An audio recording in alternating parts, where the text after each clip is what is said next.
Përshëndetje dashur miq, mirë se vini në Elevate. Kam kënaqësinë t'ju njoftoj se ky episod sponsorizohet nga Lajthiza dhe Ring Center. Sot kam ftuar gazetarin Hysni Gurra, edhe pse mbrapa kamerave për një kohë gjatë do thosha unë, disi më diskret, tani ai është përpara rrjeteve sociale, përpara telefonave, përpara ekranit të vogël të rrjeteve sociale, me podcastin e tij, me kanalin e tij në YouTube.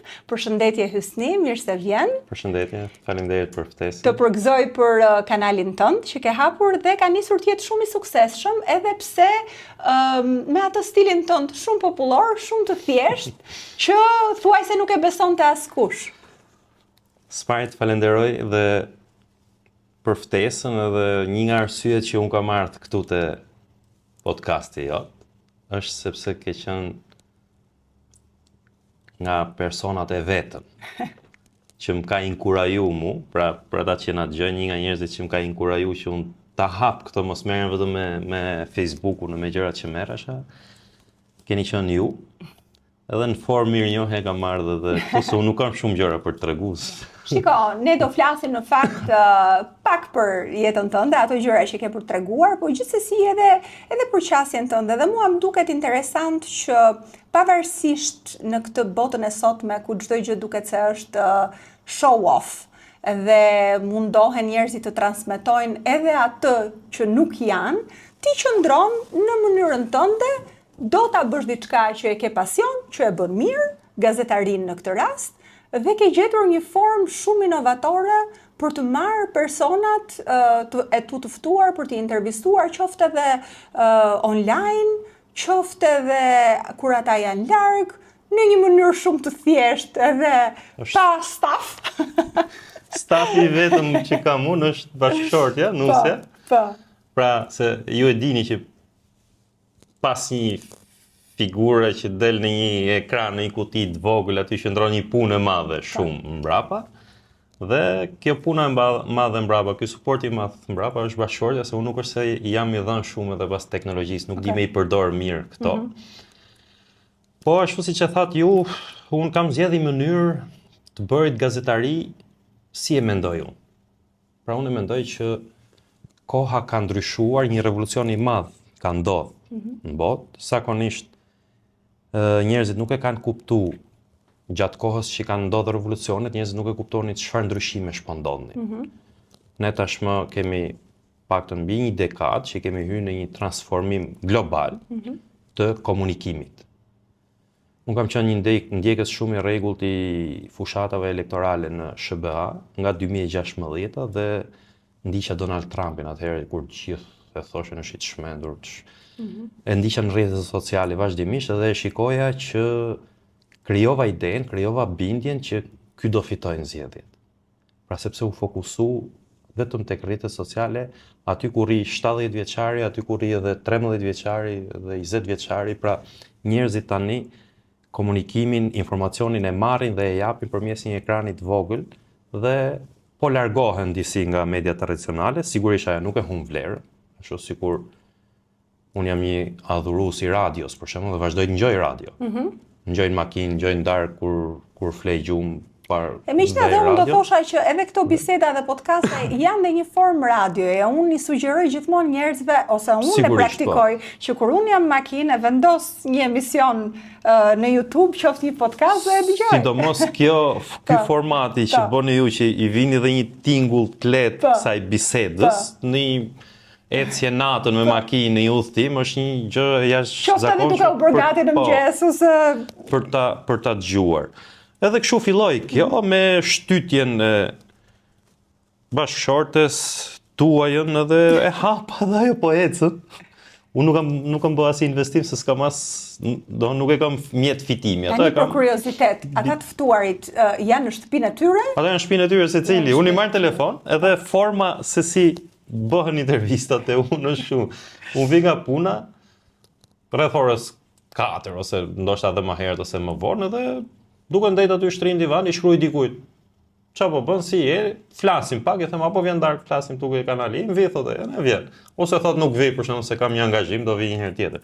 Pra kështu janë ato, unë i bëj me Pra shumë casual në një mënyrë. I bëj live, i bëj të dhoma gjumit të dy, kam i faqe murin bosh edhe ulem aty. Tani, me që i bën live, a ka dalë ndonjëherë jashtë pritshmërive? Jo, nuk ka dalë. Unë jam i përgatit, e di që, po edhe po doli jashtë pritshmërive, le dalë, se s'ka ndonjë problem. Njeriu le të shpreh atë mendimin e vet, idetë e veta. Dhe ti e ke fokusuar kryesisht tek politika edhe tek komentet, sepse unë edhe shkruaj komente politike, kam pas dalë edhe në media shpesh për komente politike dhe këtu e kam si të fokusuar. Ndoshta do bëj edhe një për librat, se kam pasion librat edhe ndoshta mund ta elaboroj si temë. E megjithatë politika vazhdon të jetë nxehtë për shqiptarët. Politika konsumohet shumë këtu tek ne. Më duket shkon kështu rrot me showbizin shkon politika. Vërtet. Ne nuk e zhbëjmë dot këtë, dhe secili që ka një zë publik, që ka një audiencë caktuar, cila do qoftë ajo, duhet përpiqet që të ndikojnë me sa të mundet, me sa mundësi të ketë që kjo të bëhet sa më njerëzore. Absolutisht. Politika. Absolutisht. Bëhet sa më thjesht e kuptueshme. Unë ditë flas shumë mirë gjuhën letrare, ditë flas edhe me Jo, megjithatë terminologjia që ti përdor, mënyra jote e të shprehurit të një ose dhënit një opinion për një situatë caktuar është shumë jam i natyrshëm, jam ashtu siç jam nëse fiket kamera, ashtu jam edhe para kamerës, kështu që nuk është se e shoh si gjë që kjo duhet dhënë edhe përderisa po ndiqet nga njerëzit, po pëlqejet nga njerëzit, do të thotë që e duan këtë gjë. A mendon se ka filluar tani kjo bota e podcasteve dhe kanaleve në YouTube që t'ja marri pak në kthes këtyre stacioneve televizive? Shiko, Florena, unë ka paktën 8-9 vjet që nuk shoh emisione televizive. Unë i ndjek për shkak të detyrës, se ma kërkon puna që ta shoh kush ku është edhe çfarë tha. Tani, për t'i dhënë pak kontekst publikut, duhet theksuar gjithashtu që ti je dhe kryeredaktor në një media të madhe dhe ta thuash këtë është pak kontroversë, mendoj. Po jese atë doja të shpjegoja që pse është mërzit media tradicionale njerëzve, po edhe neve që punojmë në këtë sektor që duhet kemi informacionet përditësohemi, ka 35 vjet që media jonë qarkullon të njëjtët njerëz, që përdorin të njëjtën retorik dhe gjithçka dihet. Nëse më thuaj që është filani sonte në X studio, e di se çfarë do thotë, po më thej temën. Pra nuk ka më gjëra të reja, nuk ka më surpriza. Ju e keni pata, fillojnë tani që në ekranet tradicionale i bëjnë edhe këto cicmicet apo zihen me njëri tjetrin për të kapë në audiencë ose në gjë, sepse nuk i ndjekin më njerëzit edhe i kanë kuptuar njerëzit këto. Sigurisht thash edhe një herë, unë nuk jam, ato nuk do zhduken, ato do vazhdojnë. Ne nuk kemi dalë për t'i sfiduar ato. Unë të kanalin tim për shembull nuk e quaj as podcast, as emision, as shumë, ne quaj biseda me njerëz të zakonshëm, intelektual, gazetar, do marrë edhe fermer aty në bisedë. Ti pyesim, të ketë njerëz të jetës reale, ti dim çfarë bëjnë, çfarë hallesh kanë. Po ndoshta edhe publiku ajo që i mungon pak më shumë është pikërisht kjo vërtetësia, që ti po thoshe se mungon tashmë në mediat tradicionale, sepse janë po të njëjtët njerëz, ti thua qarkullohen të njëjtët njerëz. Pse qarkullohen të njëjtët njerëz?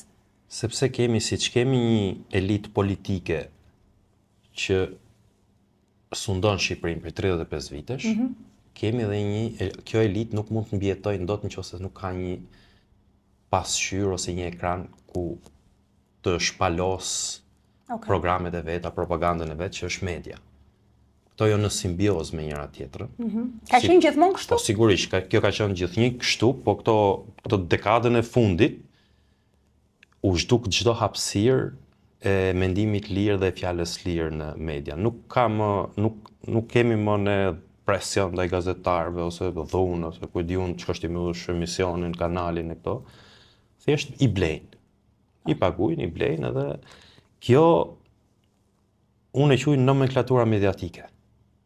Ashtu siç kemi këto të politikës, kemi edhe këta.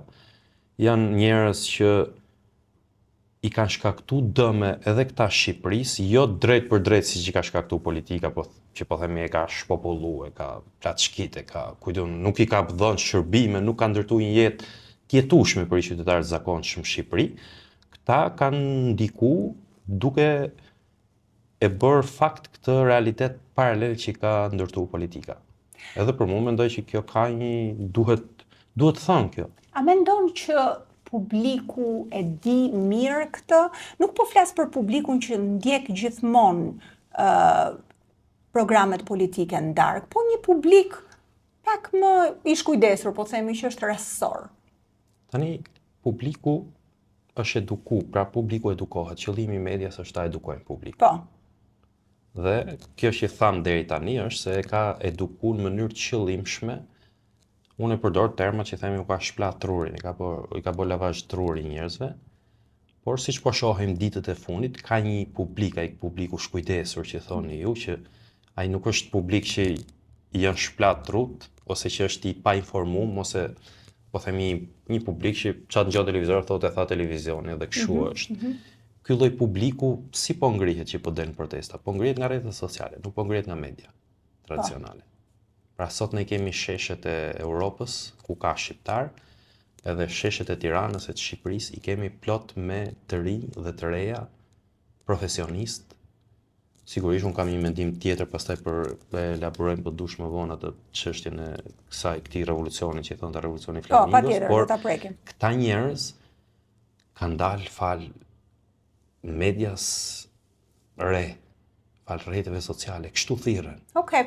Megjithatë, këtu më duhet gjithashtu ta theksoj që edhe rrjetet sociale dhe mediat e fuqishme kanë investuar shumë në rrjetet sociale. Pra rrjetet e tyre sociale predominojnë rrjetet sociale, po themi të një personi që ata e din. Ideja është këtu, çdo hapësirë e re që krijohet, ata futen aty se do të marrin hisën edhe dohën kjo është luftë për dominancë. Dhe dominancën në këto raste sigurisht hisën më të madhe të dominimit e kanë ata që kanë më shumë para. Ata që kanë më shumë burime njerëzore. Dhe ato i kanë mediat tradicionale. Nuk është pra një media që harxhon miliona euro me programe televizive, nuk ka problem fare që të angazhohet në rrjetet sociale dhe ta shpërndajnë mesazhin edhe aty. Po aty nuk gjen vetëm mesazhin e asaj. Vërtet. Gjen edhe mesazhin tim, gjen edhe mesazhin e Florianës, edhe tjetrit. Dhe aty të paktën ti e zgjen mesazhin e kujt do marrësh. Njerëzit e zgjedhin vetë. Ose të paktën ka një tornado të madhe aty që i përplasen gjërat edhe dikush do me mësu një version tjetër për X ngjarje, ka mundësinë me gjetë.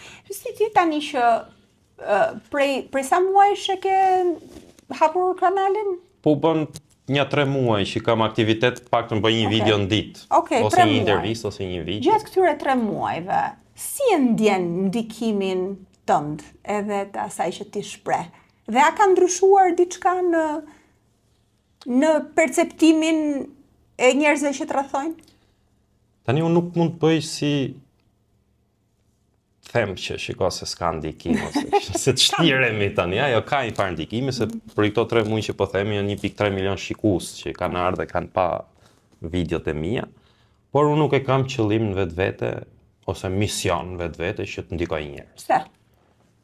Ti je gazetar. Sepse unë e quaj veten një i zakonshëm që ka mundësi me i thënë sa të vërteta të veta ti thotë dhe kush dojë të ndikohet, kush mos dojë të mos ndikohet. Unë prej kësaj në rrjetet sociale edhe në YouTube konfrontohem me komentuesit. Konfrontohesh? Mund të jemi pari në Shqipëri që konfrontohem edhe konfrontohem ashpër me ata sepse nuk më intereson shumë nëse vjen edhe shpif ose fyn ose kujtun thot gjëra që s'qëndrojnë, i kthehem me të njëjtën gjuhë se s'kam pse i ndehem borxhli atij. Nuk e konsideron humbje kohe? Po e bëj në momente që kam nevojë për të shplodhur dhe bëj edhe këto u kthej përgjigje, pra në Facebook sidomos më shumë, u kthej përgjigje siç e meritojnë. Edhe kjo lloj sjellje unë e shoh që edhe personave që duket sikur u përgjigje më ashpër, ata nuk ikin nga faqja. I them ik nga faqja, nëse s'të pëlqen mos më ndiq ose gjëra nga më të ndryshme ata vazhdojnë më ndjekin prapë. Pse se e shohin që vërtetësia aty ka. Ka. Kështu që ndoshta ky është një farë ndikimi. Absolutisht. Dhe në fakt, dikush që është jashtë medias nuk e kupton mirë se sa vlen liria në fakt, edhe për ata persona që vërtet janë mësuar me lirinë edhe të djathtët i karakterizon kjo, e duan që mos kenë njëri mbi kokë që t'i thotë kështu ose ashtu, edhe liria absolutisht është një nga gjërat që përbusën. Liria është, unë nuk di se ç'do të bëja, po të mos kisha mundësi të përdorja lirinë edhe po të mos thoja gjërat që mendoj.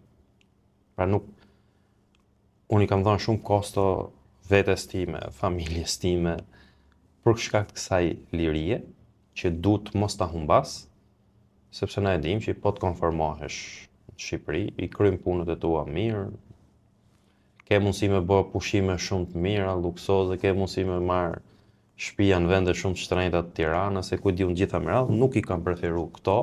Fatmirësisht kam edhe një bashkëshorte që është si unë, dhe nuk shtym njëri tjetrin drejt kësaj, na vlen më shumë liria. Pra njerëzit nuk arrin ta kuptojnë dot lirinë se çfarë do të thotë që të jesh në një pozicion pune X ose Y, edhe çdo gjë që thuti do të të paragjykohet se po e thot për këtë arsye, po e thot për atë arsye. Unë për shembull jam shumë i vërtetë me këtë që po them, në rrjetet e mia sociale nuk ka lidhje fare çfarë them unë dhe çfarë bëj unë aty me punën që unë bëj.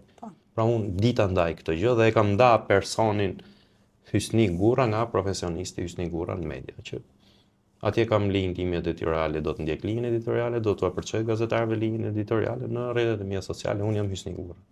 Okej. Çfarë diferencë ka nga Hysni Gurra në kryeredaktor tek Hysni Gurra i lirë? Tani, fatmirësisht na jemi në opozitë, dhe nuk kemi shumë diferencat më dhaja. Vërtet. E para, e dyta jemi në një skalion që na e quajmë të djathtë, ku njerëzit është shumë e nuk vendosen në zap kollaj. Se thonë shqiptarët kështu, po na po shohim çfarë ndodh në Shqipëri dhe nuk del një nga kampi i Majt, për shembull, dalet i thot kryeministit, "Ore, ke gabim këtë gjë këtu." Si thot njëri. Te nga kampi i djathtë bëhet nami, gjithë flasin, gjithë japin mendimet e tyre. Kjo është liri. Fakt.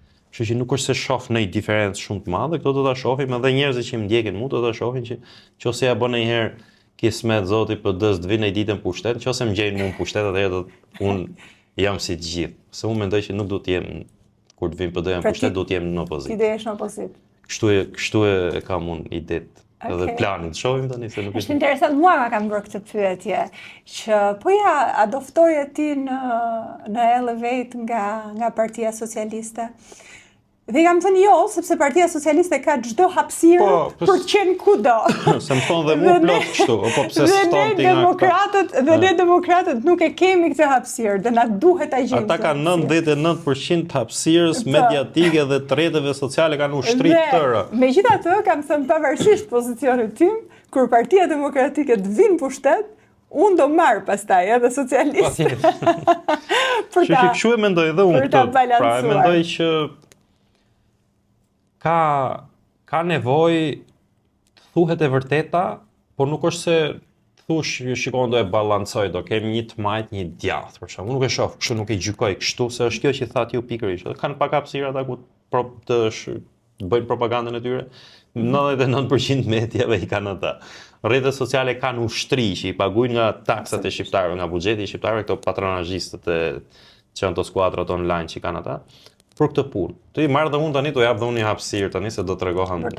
Nuk është kështu, media nuk funksionon as. Dhe e pam tani se që ndodhi me media që ne i kemi cilësu si kultin e zvërtetës, me New York Timesin, me CNN-in, me gjitha.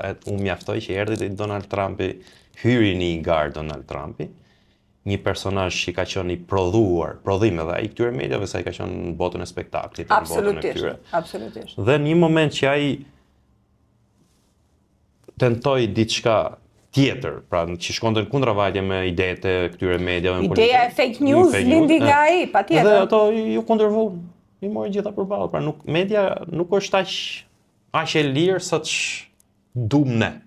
Mezi po e ruan BBC-ja. Po ta shohësh nga mediat e mëdha ndërkombëtare, mezi po e ruan BBC-ja atë një farë pavarësie. Megjithatë, mendoj që edhe me luftën e ashpër që Partia Demokratike bashkë me Sali Berishën ka bërë gjatë këtyre viteve të fundit, mendoj që një pjesë e madhe edhe publikut e ka kuptuar se si funksionon edhe propaganda, edhe Ana e Majt, edhe Sorosi me ndikimin e tij. Përpara mendoj që ishte pak më e turbullt kjo. Ka qenë kjo lëvizja e Berishës, unë kam bërë një shkrim para disa ditësh, që thonë një qëndres për të rrëfyer, që unë besoj që kjo do rrëfehet gjatë, kjo qëndresa që ka bërë Berisha.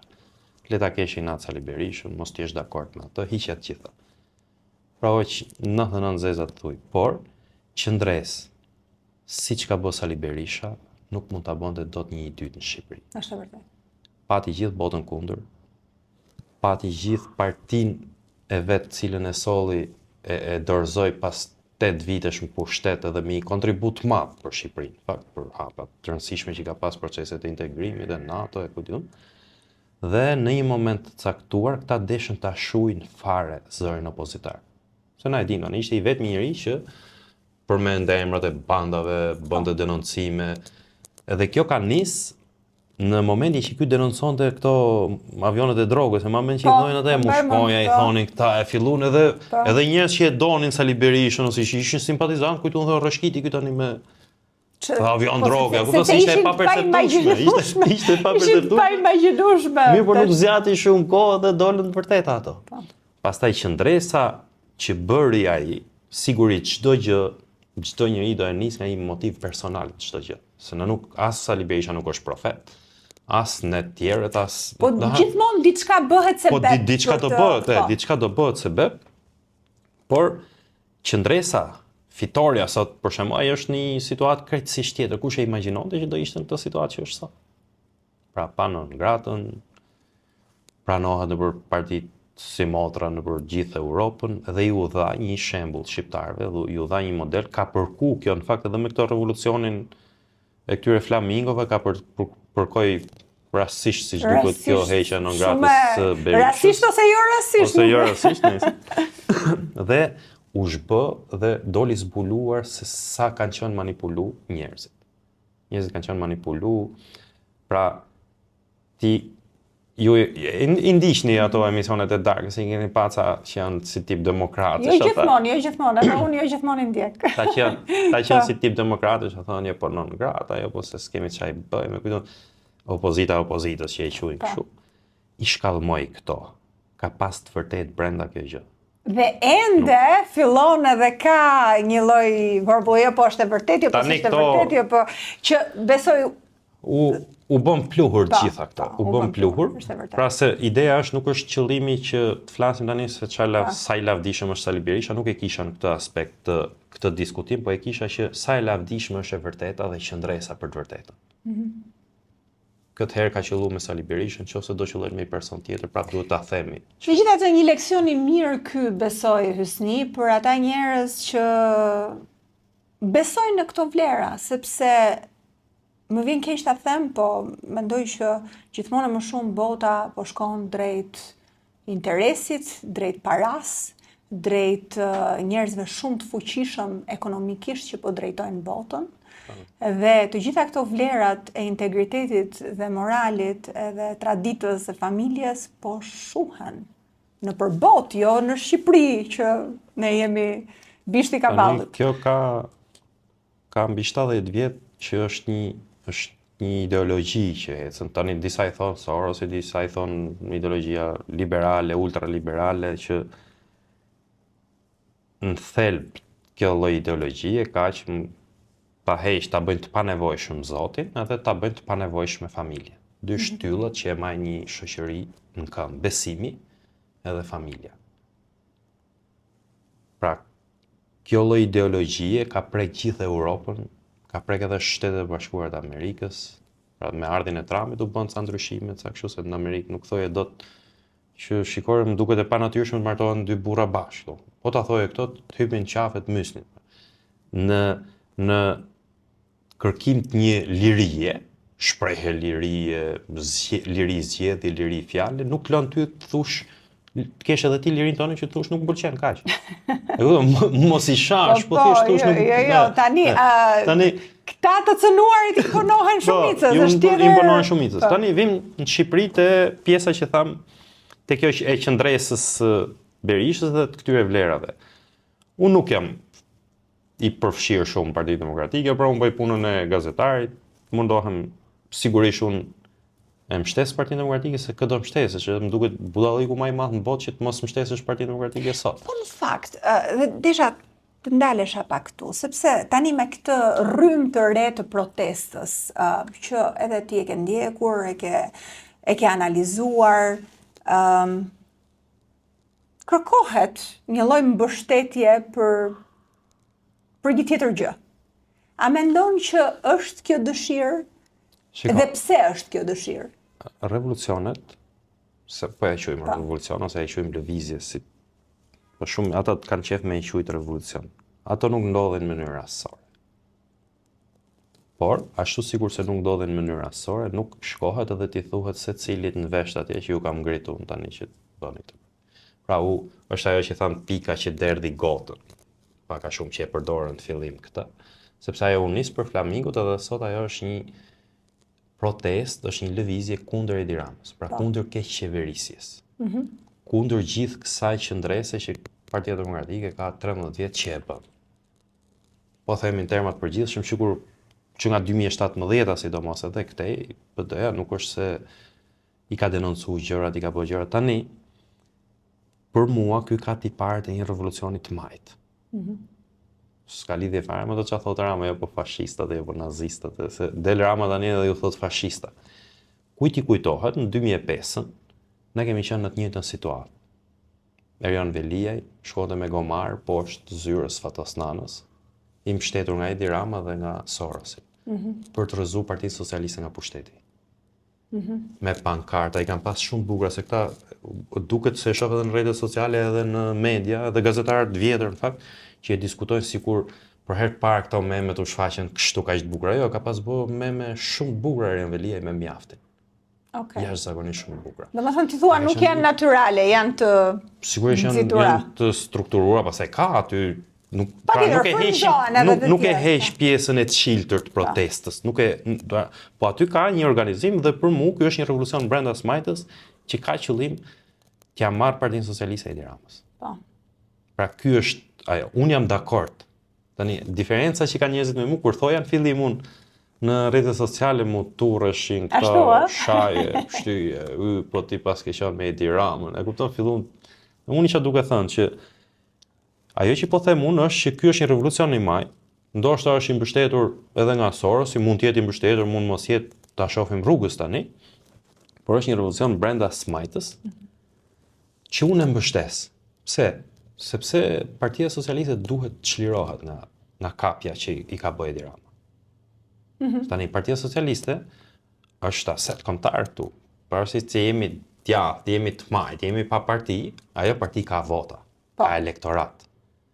Shumë të madh. Shumë të madh. Sa herë dalë të matet atje, pra nuk mund ta zhbëjmë se ka që thonë jo ajo duhet ta zgjesohet, nuk është azgjesuar ajo parti. Kështu që ajo do vazhdojnë të jetë. Interesi i Shqipërisë është që ajo parti të jetë demokratike. Ajo parti mos përfaqësohet nga kriminalët, mos përfaqësohet nga njerëzit mediokër, mos përfaqësohet nga një njeri i vetëm që sa fiken kamrat thyn, ofendon gratë cilat i përdor si dekor. Edhe përballë kamerave. Edhe përballë, po them ajo që shohim përballë kamerave na është hiç gjë se shohim se na kemi informacion nga njerëz shumë të afërt Ramës edhe deputete, ministra, ish ministra, cilët e shohin të padurueshme më situatën. Pa i hyrë dhe pjesës tjetër pastaj se si e ka kriminalizuar shtetin. E gjithë protesta, po ta përmbledhësh në një fjalë të vetme, po dëshmon se Shqipëria është një narkoshtet. Është e kapur. Edhe ca aksione sporadike të spakut që po i shohim atje në Zvërnet se janë kokoleps të gjithë atje. Që do të thotë që lidhjet këtu Rama ka impliku me qëllim, me projekt, siç duket, me strategji, ka impliku gjithë edhe në një që e ka pas biznesin e pasur, ky e ka impliku me para droge, me pastrim para, shkullat në Tiranë, Zvërnetsi, kafshimi i Bregdetit, andaj gjitha tek secila. A mendon që ishte një akumulim ka qenë një akumulim i gjithës kësaj, por ne duhet jemi, ose kështu besoj unë, duhet jemi të ftohtë dhe racional në gjykimin. Revolucioni duhet zgjojnë Partinë Socialiste dhe zgjidhja do vinë përmes institucionesh. Nuk do bëhet anarkik. Siç mendojnë këta tani ja e rrëzum Ramën, ne do bëjmë këtë, çfarë do bëhet këtu? Megjithatë, Hysni, një energji e jashtëzakonshme që dukej se ishte shumë e fjetur, qofte edhe nga zona gri, po themi. Shikoj, Floriana, po ta shohësh, Edi Rama sulmon blogeret. Po. Pa njerëz që kanë influencë. Ato këtu kanë qenë blogere deri tani. Pra ne themu ky është një revolucion i majtë. Ato blogere që sulmon Edi Rama sot kanë bërë deri tani propagandë për rilindje. Një pjesë e mirë. Një pjesë e mirë atyre, pasi nuk duhet i përfshit gjitha, po një pjesë e mirë atyre kanë bërë propagandë për rilindje, kanë marrë projekte nga bashkia. Po këto koncertet e gjërat. Koncertet e gjitha. Pra, si pa prit pa kujtu, jo. Thelbi i kësaj që thatë ju që është një energji shumë e madhe, një energji e jashtëzakonshme, është se ka dalë rinia. Këto i kanë mbledhur rinin. Mendon? Dalim në fillim prap, ai pranoi sulmon ato. Sa ato përmes rrjeteve sociale, përmes atij networku që kanë vetë për aktivitetet e tyre, e kanë zgjuar rinin, edhe rinia ka dalë në rrugë. Po aty pastaj ka edhe një shtresë të mesme që ka qenë është bërë indiferente mezar ndaj politikës. Vërtet. Profesionist lirë ka shumë. Profesionist lirë. Këta u bën mezar edhe filloi ka pas filluar Shqipëri, po të mos ndodhte ky revolucioni, do fillojnë gradualisht edhe do konformoheshin gjithë njerëzit. Konformuan intelektualet, nuk po flasin më, se i sistemon diku në pagën, në pensionë, në gjë. Profesionistët e lirë, edhe ata me në gjë të vogël e fillun pse të flasun, se të vjek e biznesit, të taton, ose të vjen të gjurmon shteti mrapa për këtë, për atë, dhe hyri Shqipëria në një fazë që do ishte shumë e rrezikshme, po të vazhdonte kështu, asfiksie totale, edhe ne do kishim gjëra formale këtu. Për këtë arsye, ka një merit shumë të madhe dhe të pazëvendësueshme Partia Demokratike që e majti gjallë frymën. Kush e majti gjallë këtë frymë? Se tash na e dim, se unë do ta përmend këtë tani, po të ishte ai mjeshtri që ka qenë krye të Partisë Demokratike më përpara, le të kujtojnë shqiptarët protestën për rrugën e Kombit. Qose ka qenë një herë i friksuar me Edi Rama, që u dridheshin këmbët edhe i pati ikë qerja, është kur doli protesta për rrugën e Kombit, që hodhën trau në erë ata atje, edhe ai doli në konferencë shtypi duke u dridhur. Atë proteste shoi Lulzim Basha. Gjë të cilën nuk e bëri Sali Berisha me revolucionin e flamingove. E nisën këta të thonë që jo, po pse s'flet PD, po pse s'flet Berisha, e kishte shumë komode Berisha. Ato ditët e para që ishte pak si amulli edhe këta, jo po investimet, jemi pro investimeve këte, ne? Por mori anë edhe mori qëndrim të qartë që po, jemi pro investimeve, po ky lloj investimi nuk është investim, duhet do transparencë. Absolutisht. Ne duhet ta dimë se çfarë po ndodh. Pra, ka një merit që majti frymën gjallë. Ka një merit që nuk la denoncim pa bërë opozita. Jo të gjitha këto që janë ngritur tani, sigurisht Partia Demokratike i ka çka ka në çështje që e thot Flamingoja sot edhe nuk e ka thënë Partia Demokratike. Patjetër. Le dalin ata gjithë që dalin aty dhe të thonë. Edhe ata që përtasin me atë Rama Hamburg, Berisha Hamburg. Jo, është interesant sepse ndoshta është ajo që po diskutoj përpara që po njerëzit kishin nevojë për një energji të re, sepse janë të mërzitur me këto fytyra që shikojnë gjithmonë, edhe në për emisione televizive, edhe politikanët që me hir ose me pa hir janë bërë të pabesueshëm edhe për shkak të situatave që kanë ndodhur, edhe për shkak të propagandës, edhe ke kap një nga aspektet më të mira se çfarë duhet ndodh ose kush duhet mësojnë nga ky revolucion. Këtu pastaj duhet mësojnë të dyja partitë. Patjetër, jam dakord. Kjo është një shkundje që mirë ajo parti që s'do e kuptojnë se çfarë po ndodh në Shqipëri. Shumica atyre njerëzve që kanë dalë atje nuk janë të përfaqësuar as nga pjesët e PS-s jo rilindjes, por nuk përfaqësohen as nga deputetët e PD-s. Dhe kjo është për të ardhur keq. Kjo do t'i shërbejnë opozitës për një shkundje. Është një mësim, absolutisht. Është një mësim shumë i madh që kjo lloj shtrese shoqërore, që është, po themi, është më e mira, është më e pastra, më e qiltra, më e zota, edhe më e ditura, po themi, se njerëz që i bën mirë vendit, pra që është, nuk është ajo pjesa toksike, militanteske, toksike, kujtun se partitë kanë nevojë ose përfituese. Kjo duhet ta shkundë edhe PD-n edhe PS-n. Vërtet. Që ti përfaqësojnë këta njerëz, nëse nuk i përfaqësojnë, pastaj këtë kam unë tezën tjetër që them që atëherë ky revolucion e lind vet lideri, e prodhon vet. Edhe ai merr përpara pastaj me PD, me PS, me çka kanë qenë to të vjetra të gjitha. Kështu që unë besoj këto që këta do reflektojnë. Këta do reflektojnë, kam shumë shpresë që Partia Socialiste do shkundet. Nuk do vazhdojnë për kohë të gjatë, pra që një parti aq e madhe ta marr zvarr një person për hallet e veta personale. Ashtu sikurse besoj që në kthesën ose në qëndrimin që mbajti Berisha për protestën, që i mbështet protestën, do të thotë që ai ka reflektu që tani se çfarë është kjo protestë dhe si duhet me ju përgjigj kësaj proteste. Megjithatë, unë mendoj që dhe krejtësisht nga ajo që unë besoj, sepse fundja edhe këtu është hapësira ime e lirë për të folur, ka ndodhur një gjë e jashtëzakonshme, është vrarë frika. Po. Dhe edhe se diskutoj shpesh, a kanë njerëzit frikë, as kanë njerëzit frikë. Po, kam pas njerëzit frikë. Patjetër, po. Kam pas njerëzit frikë. Se disa këtu në Tiranë mund të thonë që jo, nuk kam pas frikë, se thjesht nuk kemi pasur besim, se nuk keni motivuar mjaftueshëm, se nuk keni frymzuar boll, po në fakt ka pas frikë dhe frika ka qenë e shpërndarë në gjitha nivelet e shoqërisë. Po. Le çfarë thonë, po se në qendër të Tiranës nuk ka pas frikë, po edhe këtu ka pas frikë. Edhe këtu ka pas frikë. Tani ka qenë kriju një frikë nga monitorimi i vazhdueshëm. Pra njerëz që kishin familjar në administratë, kanë pas frikë, edhe të flasin, edhe të thonë vërtetën. Në Shqipëri e dim që votohet për një mësues që mund të ketë një familje, një antar të familjes që mund ta ketë mësues, votojnë 4-5 veta për të mbajtur atë në punë, sepse i bëjnë presion. Për një punonjës social, për një punonjës në një zyrë bashkie apo gjendje civile, kjo është frika. Po. Pra është hysni në punë, do votojnë për partinë, për të ndajtur në punë, do votojnë vëllezërit e mi me familjen çka kanë, motrat e gjitha më radh. Kjo është kështu në gjithë Shqipërinë.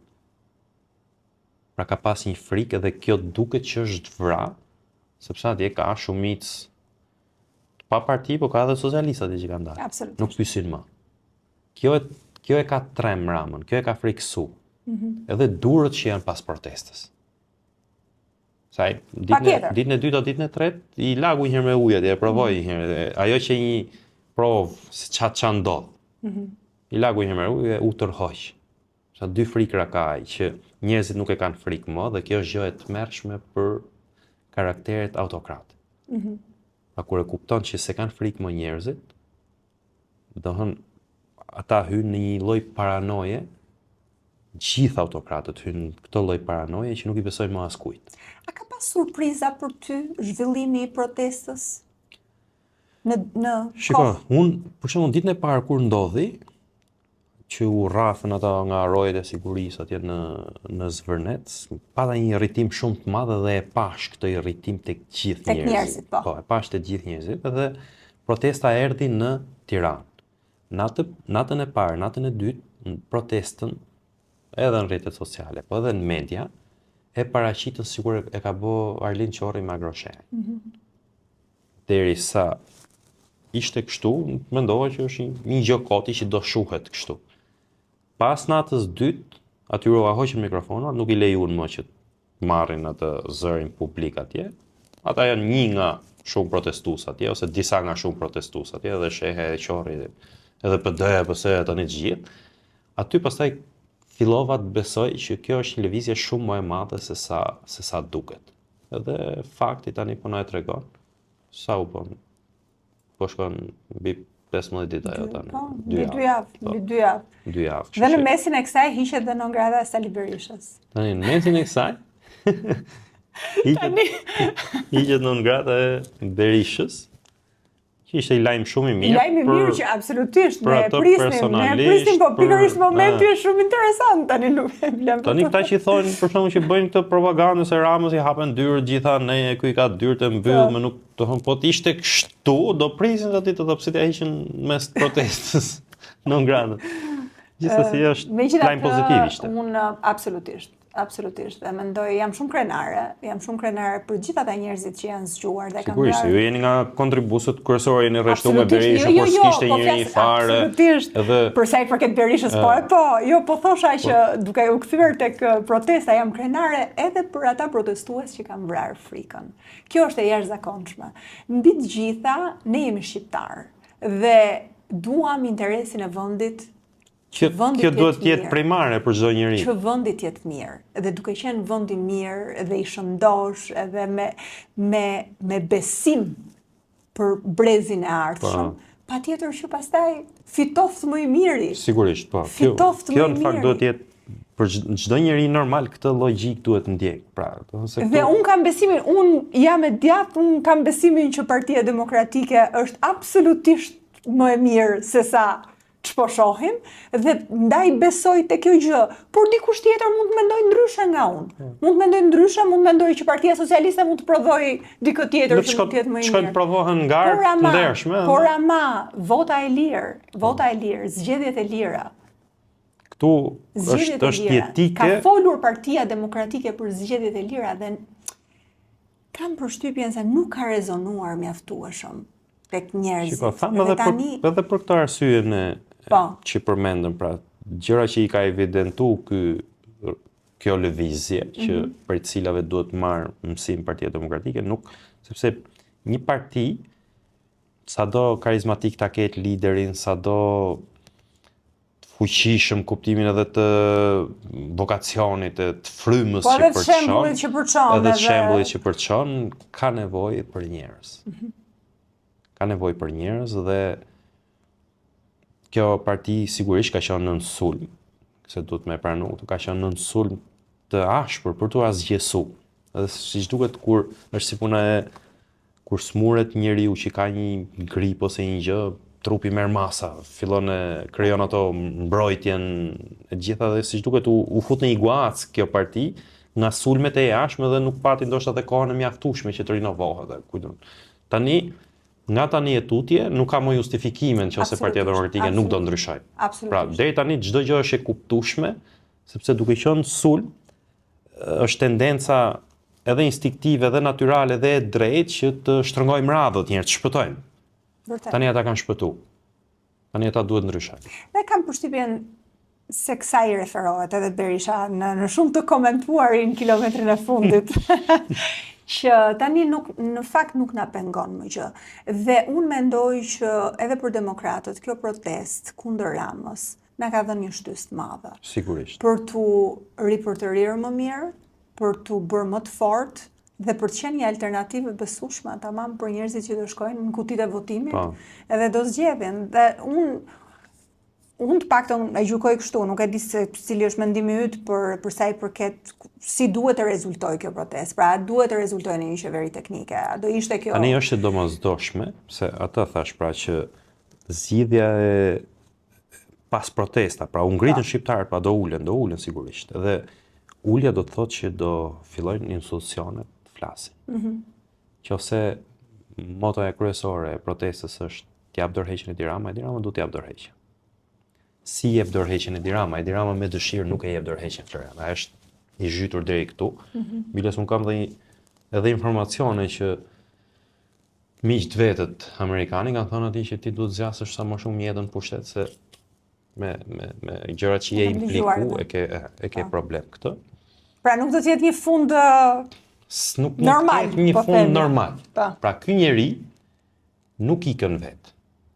Nuk është e lehtë, edhe unë shoh edhe një farë entuziazmi kështu, por nuk është e lehtë ta heqësh një njeri që ka 14 vjet pushtet dhe ka kanë ndërtu një mekanizëm inxhinierik të kapjes shtetit, të azgjesimit votës lirë. Pra nuk është e thjeshtë kjo. Prandaj unë i jap rëndësi shumë edhe për ata që na dëgjojnë dhe kur u flas atyre që më dëgjojnë në rrjetet e mia sociale, i jap rëndësi shumë socialistëve. Kanë rol kryesor, kanë rol parësor. Pra ata duhet ngrihen, Absolutisht. sepse nuk mund të shkojnë në Shqipëria zvar për interesin e Edi Ramës. Ata e kanë mbështet 14 vjet. I kanë dhënë vota sa herë ka dash ky, kanë punu, kanë vjedh vota për këtë sa herë ka dash ky. Pra gjitha, por në fund fare çfarë është finalja? Ata që protestojnë nëpër rrugët e Europës, janë edhe fëmijët e atyre, socialistëve. Po nëse nuk ka rrugë në Shqipëri, nuk ka shkolla, nuk ka shërbime, ajo prek edhe fëmijët e socialistëve. Po këto janë për fajt e Edi Ramës. Nëse shitet Bregdeti, nëse po u turresh maleve me paketa malesh me treshi me të birin ç'a bën ky, ato janë prona edhe që duhet trashëgohen edhe nga fëmijët e socialistëve. Pra, ata e kanë rolin kryesor dhe detyrimisht kjo duhet të çojnë në qeveri teknike. Tu pastaj unë besoj që ai do rezistojnë shumë.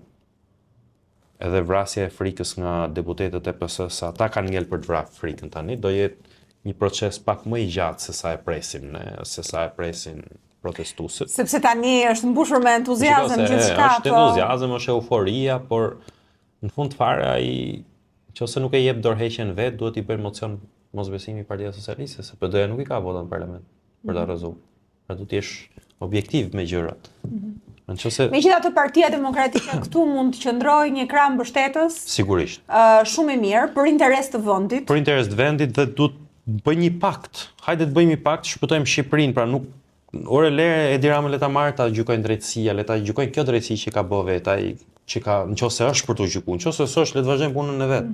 Pra thjesht mos trin të pengojnë më Partinë Socialiste dhe mos trin të pengojnë më Shqipërinë. Kaq është e thjeshtë fare. Pastaj jo Rama Hamburg, Rama këtu, Rama të shkojnë ku dojnë, ku ta gjykojnë drejtësia të shkojnë. Drejtësia që ky ka absolutisht. Absolutisht. Pse s'do të jemi kështu ti presim. Gjykimi të jetë nga populli, kështu që po, absolutisht. Megjithatë, më vjen mirë që është kjo shkundje, kjo energji, ky entuziazëm, shpresoj që të përkthehet në diçka të mirë për vendin. Edhe unë jam pozitive si natyrë, kështu që kështu dua ta shikoj. Shpresojmë. Hysni, ne folëm për gjithë këtë situatë aktuale dhe ti e ke trajtuar edhe nëpër videot e tua në kanalin tënd. Dhe je fokusuar tek politika, por përtej kësaj, edhe pse politika është puna jote, nuk e di a është pasion gjithashtu. Do e konsideroje të tillë? Po, në renditje prioritetesh nuk është. Nuk është. Pra, edhe po të më shofësh edhe në gjuhën e komunikimit që kam unë me ndjekësit, një njeri që ka për brenda një ndjenjë që do u kërkoj votën e ditë e këtyre, nuk i shan. Nuk ju përgjigjet ashtu, i merr me të mirë. Unë nuk i marr me të mirë se nuk e kam një për momentin, nuk e dihet se çfarë ndodh, po pra kam gazetarin si prioritar. A flet gjithmonë për politikë edhe me njerëz që nuk janë të fushës? Jo, sigurisht që jo, kam jetë përtej politikës e përtej komentit politikës, kam jetë familjare. Edhe pse kjo zë një kohë... Kjo në çdo tavolin që tulesh në Shqipëri, politika do e zëjnë atë hapësirën. Unë e ndjej me veten time, edhe me rrethin tim të njerëzve që s'kam lidhje shumë me politikën, por që shkojnë drejt asaj, nuk e di, unë as nuk flas për politikë kur jam më hapen vetë bisedat. Hapen vetë bisedat dhe kam një tendencë madje për të them, okay, stop e mbyllim këtu tani, nuk do flasim për këtë gjë. Sepse realisht duhet ta bëj këtë, se ndryshe shkojnë gjithmonë aty dhe energjia fokusohet vetëm aty dhe njeriu ka nevojë edhe për dimensione të tjera. Shoqëri e polarizuar shumë shoqëria jonë dhe këta e bëjnë edhe qëllimisht, sigurisht politikës i intereson që të flitet vetëm për atë. S'ka rëndësi mirë, keq e kështu, i intereson të flitet vetëm për të dhe e çojnë aty, po ka njerëz që flasin për librat, ka njerëz që flasin për familjet, për në udhëtim, pra ti ke pasion gazetarin, edhe pse po më thoshe më përpara që e ke bërë shkollën e mesme, e lindur në Librazh, shkollën e mesme aty dhe pastaj ke studiuar inxhinieri agrare. Nuk e di, ka qenë pasion ky? Apo thjesht ashtu? Do ndalem pak këtu tek kjo Ashtu qëlloj. Nuk e di a kanë kuriozitet njerëzit. Patjetër, ne diskutojmë kaq shumë dhe për Hysniun që flet për politik, mirë është të dëgjojmë për gjëra të tjera. Ka qenë një personazh që dinte që unë nuk kisha marrë shkollën e gazetarisë dhe vinte në Facebook e komenton të agronom, thoshte. Si ktheja përgjigje kur se e injoroja sepse e dija ç'a halli ka, pra kisha hall mllefesh e gjërash kështu. Unë në fakt jam me formim bazë, jam inxhinier agrar. Kam shku me dëshirë në atë shkollë. Me dëshirë? Po, kam shku me dëshirë. Pse? Pasion për natyrën edhe me dëshirë në kuptimin që mendoja që unë duhet të kemi zanat. Okej.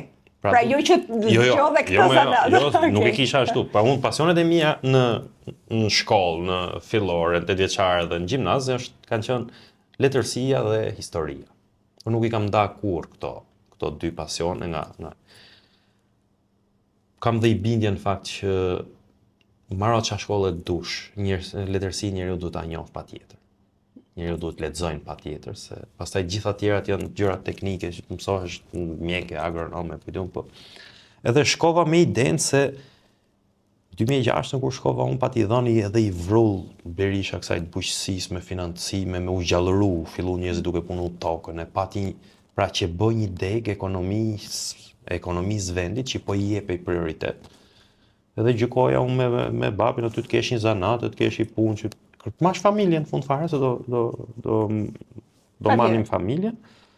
Edhe e mendoja kështu edhe shkova, nuk është se isha unë, nuk kam qenë njëherë kur nxënës i mirë matematike, fizike, kur shkova unë në vit parë në universitet. Atje deshe plasa vitin e parë, ndërsa fillova me marrë dorën atje kimi, fizik, biologji, pra gjitha lëndët shkencore, se degi inxhinierike. Po pra e zjodha në mënyrë racionale degën. A punove në këtë fushë? Edhe kam fillu punë qysh në vitin e 3 të bachelorit, se unë kam bërë 5 vjet atje.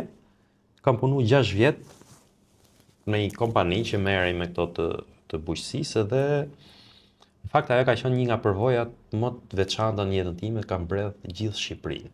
Floriana, kam taku shumë njerëz. Kam pas si me çfarë mundi prodhohen frutat, perimet, rithrat, bylmetrat që ne konsumojmë, pra që janë baza e jetës së njeriu. Kam pa një Shqipëri tjetër atëherë që punohej, kishte njerëz, pra të ri, nëpër fshatra, nëpër zona bujqësore. Edhe pa të dalë edhe në media flisja për bujqësinë, ftonin këto gazetarë, po kolegët e këto flisja edhe për bujqësinë shumë kohë atëherë. Edhe ka pas një moment kur e kuptova unë që këtu nuk do bëhet gjë me bujqësinë, është kur erdhi në pushtet 2013 në Partinë Socialiste, përmes disa miq unë isha tek patën marrë i grupe ekspertësh gjoja këta për t'i pyet për bujqësinë se çfarë do bëjmë, dhe kishe marrë rama këtë Ricardo Hausmann, këtë profesorin e famshëm të ne i themi i Sorosit, po është profesor i njohur ai. Në të gjitha takimet që janë bërë atëherë, unë kam kuptuar që në Shqipëri Edi Rama nuk kishte prioritet fare bujqësi. Unë kalova dhe certifikova pasionin pastaj. Hyra në gazetari, edhe me shtysën e vllajt. Pra e pej që s'kishte një perspektivë të mirë fillt. S'kishte një perspektivë të mirë fillt. Tani që e gjykoj nga një distancë kohore që i kanë kaluar 10 vjet, kanë bërë shumë mirë. Fakt se do isha duke rrotull kot në një gjë boshe. Edhe me shtytjen e vllajt që jetoja bashkë atëherë me atë, futa dhe bëra një master shkencor për marrëdhënie me publikun dhe erdha në habitatin tim, pasionin tim. Dhe në fakt ke punuar edhe tek komuniteti musliman. Po, kam punu. Pra ke një marrëdhënie edhe me besimin, edhe me... Po, A ka qenë thjesht punë apo ka qenë edhe prej besimit tënd? Jo, ajo ka qenë thjesht punë. Po. Po, sigurisht unë besoj në Zot. Pra, besoj në Zot. E kam shumë intime këtë pjesë, besoj që kam bindjen që gjëja më intime e njeriut që i ka mbet njeriut modern, është besimi në Zot. Pra, është një marrëdhënie e drejtë për drejtë e njeriut me Zotin që nuk ka pse të jetë as publike, pra kështu kam unë natyrën time. Sigurisht se ka njerëz tjerë që e bëjnë publike, bëjnë edhe propagandë, po unë nuk jam i kësaj. Unë aty kam bërë punën e profesionistit, të marrëdhënie me publikun, edhe kaq ka qenë një marrëdhënie pune profesionale. Okay. Po sigurisht ndihesha mirë sepse isha edhe vetë besimtar. Absolutisht. Domethënë ti u futa në një fushë tjetër, mbajte marrëdhënien tënde me gazetarin, me letërsinë, ti besoj e ke pasion ende letërsinë, vazhdon edhe lexon edhe. Unë përpiqem që të mos shkëputem nga leximi i minimumit 40 faqe libër thonë që të mbash trurin gjallë nuk do të flesh shumë pa i lexu. Edhe unë bëj sforcarje shumë të madhe për këtë që të mos ta lë dhe nëse do themi që shiko se kam arrit diçka ose kështu se unë nuk e quaj në fakt veten që kam arrit diçka, thash nuk e quaj as misionar, as që kam arrit në një gjë të madhe, po nëse do në njëri na ngjon në njëri thotë si për të marrë një këshill ose në model është që vetëm leximi më ka sjell mua këtu ku jam. Përveç asaj të Zotit, pra që është pjesa kryesore. Ke pas një rrugtim të vështirë? Jo, nuk e kam pas të vështirë, por që unë vi nga një familje zakonshme. Po jo e zakonshme, kështu si që përdor të Velia për propagandë, kupton po. E zakonshme. Pra edhe vetë e quaj veten një i zakonshëm. Nuk e quaj as se kjo e zakonshme tani ka marrë konotacion të gjerë. Në kuptimin e një njeriu që unë nuk jam as misionar, nuk jam as filozof, nuk jam as kështu. Jam i zakonshëm, që them ato gjërat e mia siç i mendoj, me një zhargon caktuar siç e kam unë ato komunikimin tim. Kam marru shkollën, pra nuk është se kam qenë në zonës i shkëlqyer, as se kam as kompleks fare këtë bilës. Unë kam është një Ivan Ilić ka shkruajtur një libër për shkollën, ai thotë shkollimi, thotë edhe tregon mënyrën se si për shembull si është indoktrinu njeriu përmes arsimimit. Pra, na i dim format e arsimimit janë edhe forma indoktrinimit popullit. Absolutisht, patjetër. Pas komunizmit, qoftë kështu. Ju kam qenë në zonës mesatar, i zakonshëm, kam marru gjimnazin Librasht. Ka vetëm një gjë që unë ndjej për krenari. Pra këtë e them, ndoshta e them për herë të parë tani, po që e ndjej për krenari, unë nuk jam borxhli për arsimimin tim askujt përveç duarve të babës time, kam mekanik babën, me mërthes bërte ato burgjia gjithë jetën, sepse njeriu kapet edhe kur i financohet arsimi. Pra, shumë interesant kjo. Unë kështu e besoj këtë, pra një njeri që të financon arsimin, të kontrollon pastaj edhe pjesën tënde të daljes në jetë. Nëse merr një bursë, nëse merr një për studime jashtë ose edhe brenda Shqipërisë, domosdo ti ke hyrë në një rrugë ideologjike së cilës nuk i shpëto dot më kollaj. Unë nuk e kam këtë, jam i çlirë. Unë ka financu kush arsimi përveç familjes time. Ti e ke këtë nga analiza jote që i ke bërë, apo ke dhe shembuj të mirëfillt ose ke biseda të qiltra për sa i përket kësaj me njerëz? Kam biseda të qiltra, po kemi edhe shembuj. Pra, ju shihni njerëzit që janë sponsorizuar nga Fondacioni Soros. Po, sigurisht. Sa do që të përpiqen edhe të thonë jo po kështu jo po ashtu, do thonë e kanë marrë atë shiringën e indoktrinimit dhe nuk është se i dalin. Më pëlqen, është interesant kjo. Qofshin edhe këto, nëse ka që japin në këto të djathta që janë do gjermanët, nëse japin edhe këto Friedrich Herberta, kush është i djathtë nga këto. Pra nëse japin edhe këto bursa, prapë edhe këta janë financimi i arsimit. Pra ti nuk je i lirë që në start thua. Jo, nuk je i lirë. Për mendimin tim, kështu kam bindjen unë, le dalin tjerë pse le ta kundërshtojnë thonë mendimet e veta, po unë them kush të financon arsimin, të kontrollon edhe daljen në jetë dhe pjesën tjetër mbrapa. Sigurisht ka njerëz që i thujnë sinqert të dalin, ose ka organizata fetare, organizata sociale të tjera, pra nuk janë vetëm politike.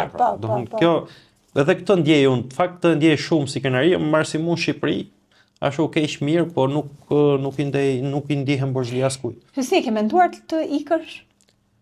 Unë mendoj akoma të iki. S'po gjej ndonjë mundësi të mirë. Po. Tani me këto ndryshime që po ndodhen ne ku ti sjellim njerëzit në Shqipëri, ja ti largojmë. Unë pak kam menduar shpesh që të iki. Kam menduar shpesh, nuk është bërë risk asnjëherë tamam, pra në kuptimin nuk na është bërë mbar për tik, por nuk kemi vujt në që s'kemi ik. Kemi vujt me sakrifica, me familjen, me shkollimin e fëmijëve, pra nuk është aq e thjesht këtu jeta dhe një nga arsyet që mendoj unë që i shtyn njerëzit më shumë për tik, ose që ndoshta e mendoj edhe unë vetë për tik, është se këtu ke ca strese që nuk i ke në një vend tjetër edhe nëse merr një jetën pagë. Pra aty nuk ke strese për parkimin. Po.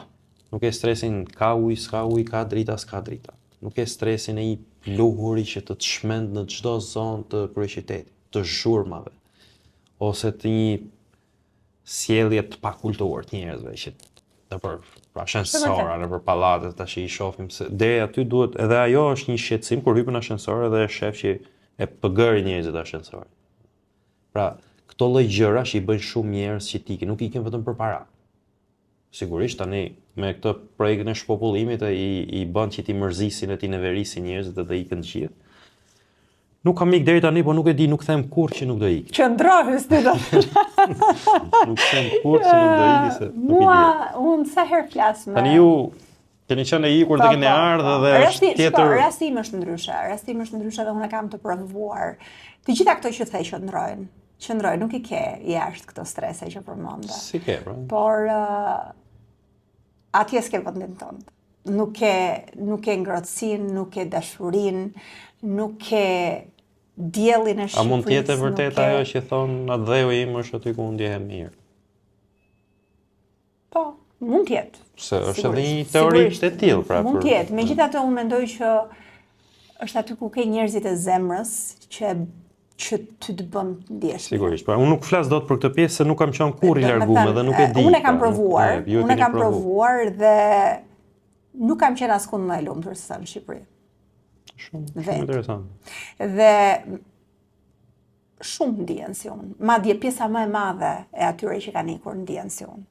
Nuk është se kjo është çudi, kjo që po them. Jo, mu më bën habi në fakt, se nuk e perceptoj unë dot për shembull, ndoshta nga që s'kam jetuar jashtë. Është bërë habi dhe ka qenë habi për shumë nga shqiptarët këtu, miqësia ime që unë të kthehesha nga Amerika, që unë të kthehesha nga Zvicra, nga vendet më që paktën toka më të mira, e kuptoj. Kërkojnë që të ikë. Megjithatë, nga ata njerëz që janë emigrantë atje, ata më kuptojnë shumë mirë. Dhe thanë as sikur të ktheheshim dhe ne. As sikur t'i kishim. Dhe kanë përshtypjen që edhe unë kanë ardhur situatat në jetë që unë kam bërë këto zgjedhje, sepse sigurisht nuk i kam nisur gjërat nga e para. Pra unë e kisha konsoliduar veten time si figurë publike dhe kjo më ka ndihmuar absolutisht. Por që unë kam qenë gjithmonë me atë ide dhe atë mendim, edhe kur kam ardhur fare naive në Partinë Demokratike në vitin 2021, ishte Lulzim Basha atëherë. Dhe isha me këtë idenë që unë do jap shembullin tim që njerëzit duhet kthehen në vend. Pak se naiv për shumicën e njerëzve kjo. Duhet të kthehen ata që më shikojnë mua nga jashtë dhe po se Shqipëria, ne do ta bëjmë Shqipërinë, kush do ta bëjë Shqipërinë? Po. Dhe më beso. Kjo është gjë shumë e mirë, pra kjo. Nga ai që provon. Kjo lloj thirrje plus që ju edhe e keni provu dhe siç e thash ju keni qenë në dy vende që kjo tokë s'është se ka shumë alternativë atjera më të mira se këto Zvicra dhe SBA-ja. Dhe unë nuk flas shumë për këtë çështje në emigrim se nuk e kam provuar me thënë drejtën. Nuk është se kam jetuar në emigracion dhe ta di ore më merr malli për vendin tim. Megjithatë, Hysni, unë them kështu që njeriu ndonjëherë kur i ka shumë merak gjërat mirë është i provoj, ta kaloj atë. Kështu që ti nëse do provoje sigurisht, por që kam përshtypjen që realizimin që ke këtu dhe përmbushjen që ke këtu nuk e ke asgjë kundër tjetër. Ti ke fat që ke edhe një gruaj që të mbështet, që keni ndërtuar një familje të bukur bashkë me 2 vajza në moshë. Një djalë, një vajzë, ndjes.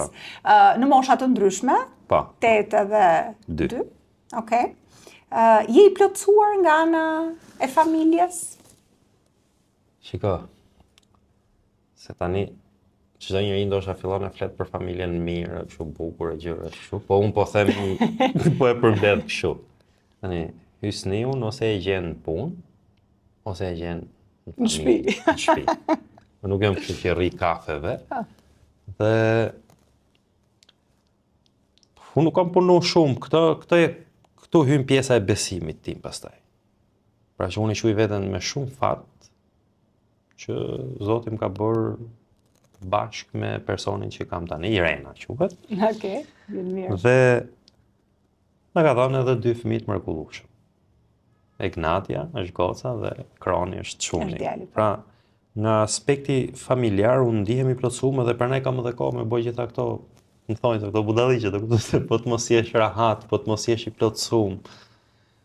Dhe thash pra, ajo brenda pas atij ekranit kur del ajo pamja e një personi që bën një program, ka një punë të madhe mbrapa që suportun për këtë kam bashkëshortën. Ndjehem shumë mirë, ndjehem shumë rahat, pra nuk, nëse s'do kisha punën, unë mund të rri edhe 48 orë pa dalë nga shtëpia fare me fëmijët e menusën, ose dalim në udhëtime, e shijoj shumë. Pra këtë pjesë e shijoj shumë, dalim fundjavash, bashk. Po më thoshe që edhe prindrit që kanë qenë librash kanë ardhur të jetojnë me ju. Si është jetosh në një familje të madhe tani në Tiranë? Se ju të gjithë e preferojnë? Sigurisht, jo të gjithë e preferojnë edhe është kanë ardhur kohrat edhe ndoshta edhe për arsye komoditeti, ja nuk e di, por ne po kalojmë shumë mirë. Edhe për faktin e kësaj që tham pak më parë, edhe për mikpritjes edhe dashamirësisë. E ke dhe ndihmë për fëmijët, besoj. Edhe ndihmë për fëmijët. Është një gjë, si çfarë them domthon për mua prindërit se është edhe kjo nuk vjen vetëm nga të qanit që themi na jemi djathtë ose kështu, pra po unë prindërit i kam pikë dobët në kuptimin shërbimi ndaj prindërve.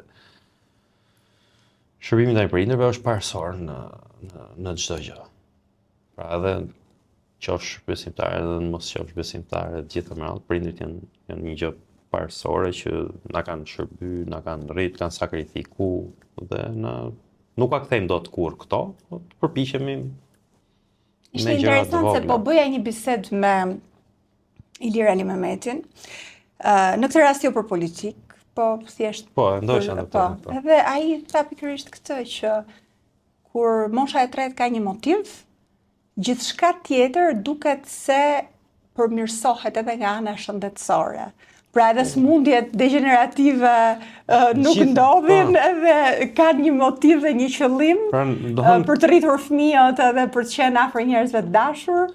Kanë një motiv, kanë një shpresë, vinë, pra ndjehen gjallë, pra domethënë se koha tani, na e dim, ka ndryshuar koha, pra dhe i braktisin, nuk sillen mirë ose kështu, dhe kjo është ajo që e dëgjova të bisedën me doktorin edhe pëlqeu shumë, pra që du të kenë një motiv, du të ndihen edhe të përfshirë edhe aktiv, edhe ju bën mirë edhe atyre, po ju bën mirë edhe fëmijëve. Mua më vjen shumë mirë për modelin që ti jep, edhe unë nuk është se ne jemi ulur ose jemi njohur përpara kësaj bisede, dhe pse kështu në distancë, her pas here kur na ka lidhur puna. Megjithatë, mendoj që qëllimet dhe dashamirësia dhe energjia dikujt transmetohet në një formë ose në një tjetër dhe ti e ndjen, edhe unë kam ndier vërtetësinë tënde në atë që ti je dhe më ka pëlqyer kjo gjë. Më ka pëlqyer dhe ndaj kam dashur që ta bënim këtë bisedë dhe në këtë hapësirë time. Unë ta thash, nuk isha menduar, si isha përgatitur ndonjëherë për të folur në këtë format, nuk e quaj që kam ndonjë gjë për të treguar. Jo, mendoj që ti tregove shumë. Ti tregove shumë dhe njeriu tregon përmes asaj që është. Më dha shtys kjo, pra thash unë kam atë vlerësim që kam për juve, na njerëzit nuk e dinë, as jemi s'kemi pi asnjëherë kafe kurrë bashkë, nuk është se kemi ndejt nëpër tavolina. Por unë e kam vlerësuar shumë kurajon që më keni dhënë juve. Dhe e vlerësoj sepse unë punoj në ambient mediash, ne i dim se si funksionon. Këtu, pra, folim për gjëra të mira, po ka dhe gjëra tjera kjo shoqëri, ka intrigën, ka zilin, xhelozin, ato bryllat e gjërat që jo fort kollajt lehtja bëjnë jetën njeriut. Kështu që është për të vlerësuar dhe unë e vlerësoj shumë. Faleminderit, unë turoj më të mirat familjarisht, por turoj gjithashtu që ta rikonsiderosh atë dyshimin tënd për t'u larguar. Faleminderit shumë. Sepse mendoj që njeriu duhet qëndroj aty ku ka zemrën dhe Shqipëria ka nevojë për njerëz të vërtet që japin edhe duan të qëndrojnë këtu. Falenderoj shumë, nuk kam ça them tani më shumë se sa ato që folëm. Unë e vlerësoj shumë edhe nga të paktat gjëra në fakt që thash nuk kishe shku njëherë me një që do më ftosh ti këtu, po ti ndjek këto sepse ka një lloj sinqeriteti te njerëzit që vijnë këtu. Për shembull, unë se ngjoj kurrë dhe ekipin të emisioni vetë, kam gjuhë nga fillimi në fund këtu te programi jot. Edhe kam përshtypjen gjithë njerëzit që kanë ardhur këtu janë rrëfy tamam në kuptimin e sa kanë qenë të sinqert sepse ta jep ka kjo